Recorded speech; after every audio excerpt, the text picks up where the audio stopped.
Est-ce une conséquence des chiffres de la délinquance qui, pour la plupart, sont en hausse? Toujours est-il que les Français sont de plus en plus nombreux à chercher à se protéger. Les cours d'autodéfense pour hommes et femmes affichent complet. Les demandes d'inscription dans les clubs de tir augmentent. C'est l'enquête de ce 20h, signée Lise Cloix, Philippe Véron et Jean-François Drouillet. Je suis là, je suis face à lui. Boum. Pour apprendre à parer les coups, Laurie se rend chaque semaine dans ce cours d'autodéfense. 1 an qu'elle s'entraîne, son déclic. En décembre, j'ai été menacée par un homme qui a carrément sorti un couteau. Et en fait, typiquement, cette semaine, ici, on a travaillé les attaques sur couteau. Donc ça, c'est quelque chose qui arrive. Comme elle, Lâchez-moi, monsieur! Lâchez-moi! de plus en plus de Français ont choisi d'apprendre à se protéger. Lorsqu'on sort avec des amis et qu'on rentre toute seule, il y a toujours une petite crainte. Donc aujourd'hui, maintenant que je pratique, j'ai beaucoup moins de crainte. Près de 1000 agressions par jour recensées rien qu'en 2023. Alors en 5 ans, Dans son esprit, c'est s'il est touché, il touche. le nombre d'adhérents a presque doublé dans ce club d'arts martiaux. On avait une centaine de licenciés et aujourd'hui, on en a pas loin de 200.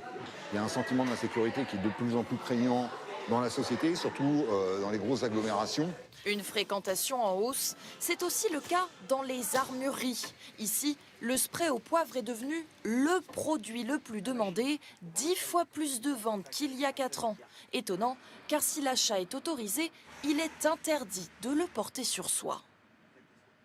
Donc nous avons le petit volume, très demandé, 25 millilitres, qui a une portée de 5 mètres. Taser, matraque, prisé par une clientèle qui a aussi évolué ces dernières années. C'était en général les gens de la cité, les gens de l'immeuble qui venaient. Maintenant, ce sont aussi des gens qui vivent dans les pavillons, qui se sentent vraiment menacés. Et surtout maintenant, les jeunes enfants, à la sortie des classes. Dangereux, mais surtout interdit. Et pourtant, de nombreux Français portent ces armes dans l'espace public en pensant être dans la légalité. Aujourd'hui, en France, le droit est clair. Nous n'avons pas le droit de porter une arme, que ce soit une Kalachnikov ou une bombe au poivre. Vous avez une bombe lacrymogène parce que vous habitez dans un quartier un petit peu chaud, vous vous faites contrôler, vous êtes en garde à vue.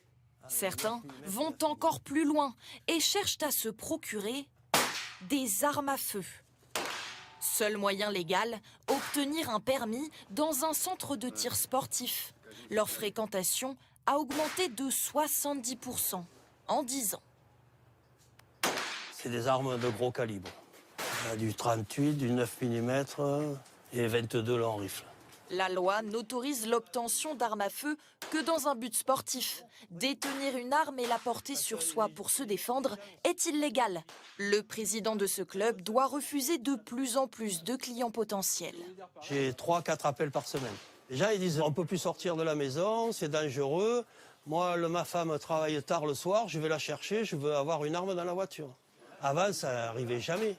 En France, porter une arme sans autorisation peut être puni jusqu'à 5 ans d'emprisonnement et 75 000 € d'amende. Nous sommes à 4